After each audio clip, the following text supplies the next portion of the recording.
Get the key and tempo right, you're halfway home. It begins and ends with song selection. The gear that works is the best gear. In partnership with Australian Institute of Music and Hunting with Pixels. So let's talk about that perfectionist streak. Yeah. Talk us through, you have an artist come in, let's talk about the nuts and bolts of it. So you'll be given a song, do you have an influence in the song selection with, say, a major label A&R? Depends. For example, I've done a lot of work on some of the TV shows. I was heavily involved with Australian Idol. Yeah, of course. And those songs, it's like, there you go, Bri, make that work. Right. And, you know, I'm not telling anything out of school when I say some of those are absolute hospital passes. Right. Yeah. It's like, really? I have to make that work? Yeah. For 4 people? Oh, God, okay. You know, and I just drew on everything I knew to make that work because that's hard. Whereas if I'm making an album for someone from the ground up, I'm heavily involved in song selection because it begins and ends with song selection. The funny thing about those shows were the judges would always say song selection, song selection, song selection, and nothing changes. When those kids leave the show, it's all about song selection. Right? When they're on the show and when they leave the show. But the pivotal moment when they get to say to the general public, here I am, they don't get to choose it. And neither do I. You know, the TV network and the record company do. And, you know, as a producer, you have to be there on the night for the final with the song and the single ready to go. And there was pressure. You know, it was just astounding amount of pressure. And it's usually done in an extremely short period of time. And done in an incredibly short period of time. Yeah. So it went from, you know, the Rockies, who were like, you know, about as fast as a snail, who was so painstaking and, you know, chisel away and craft it, to suddenly having to go advertising speed. Right. But still be able to say, yeah, that's got a little bit of something in it. You know, because really for me, I'll sign off if I'm just looking for a little connection, a little bit of soul, a little bit, just a little bit, you know, and I'll go, okay, off you go, it's all right. You know, you've got to have some for it to be alive for me. And that, under those circumstances, was hard. Yeah, I got better at it, that. Oh. you know, but, I got lucky in the first year to have some incredible singers. And I was able to get it, you know, but, you know, I'm not telling anyone anything they don't know when I say it wasn't always possible. So, okay, you've done, talk about when you get them on the mic, and you're about to push the red button and try to get something out of them. As perhaps the perfectionist, what are you trying to get, say, a great pass of the whole song or big sections of the song, or do you tend to sort of focus in on small parts of the song? Or how do you work on? Well, the first thing I'll do before any of that is key and tempo. Key, you know, you might, if you're working with a major label, then obviously you're working with someone called the A&R director, that's artist and repertoire, and they'll be helping choose the songs. They may have chosen the song, they may have asked you to choose. Anyway, you've got a song. Yep. The artist may have written it. Then you'll talk approach with everyone. How do we want this to sound? Yada, yada, yada. But then at a technical level, right, key and tempo. Now, if you get either of those wrong, you're in trouble.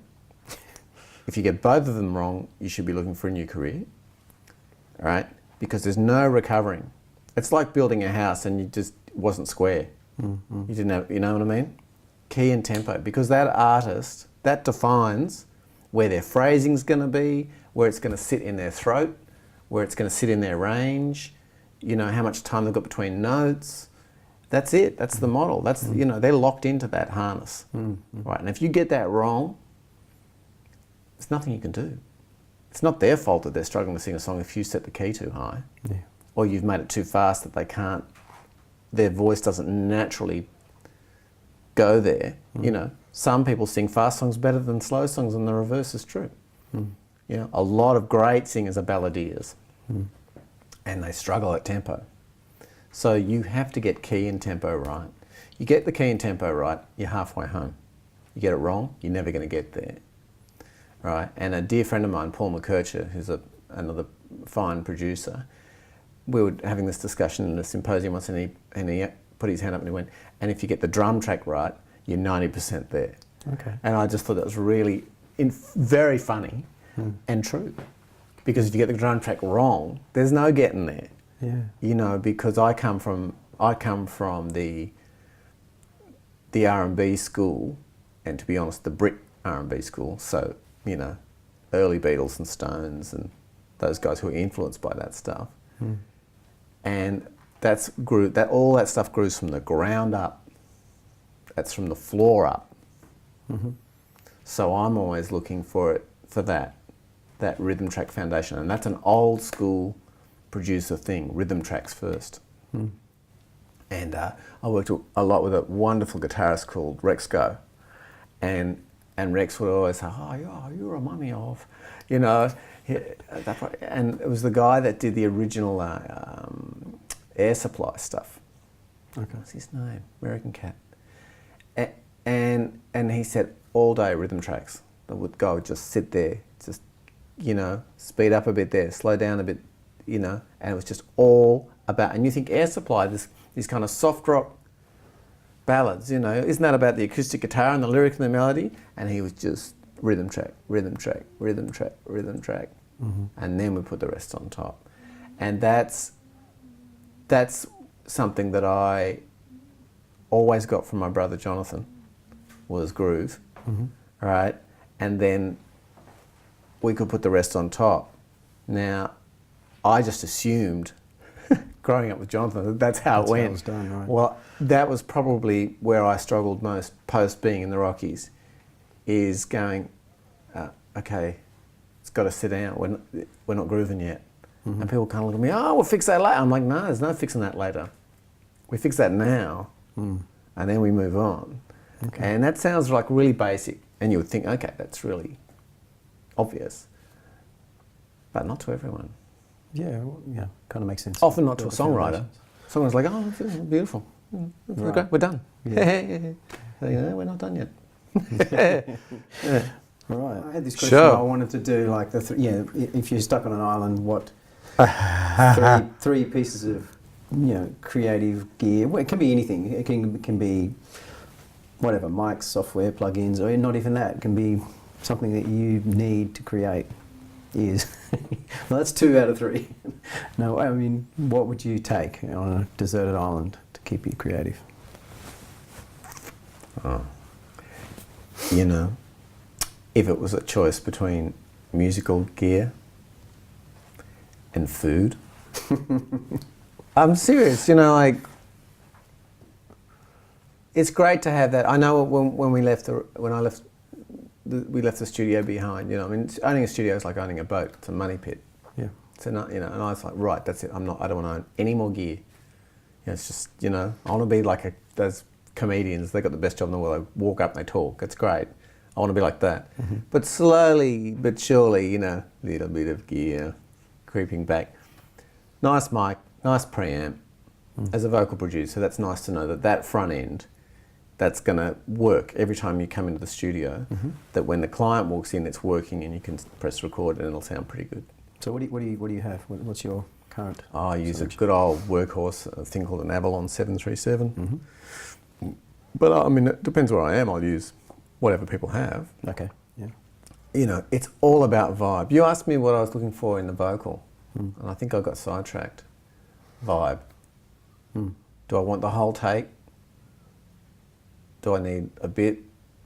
I just want a connection. I just want a vibe, and that can come to me as a whole take or a few takes. It can come to me in bits. I can craft it out of them line by line. I can, after they've gone, I can cut that together and create that performance. I don't care. It's vibe by any means necessary.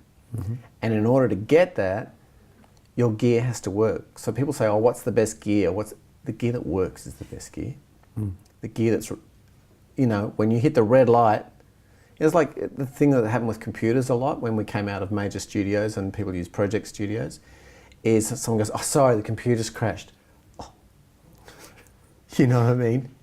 Like, that to me, or things like latency.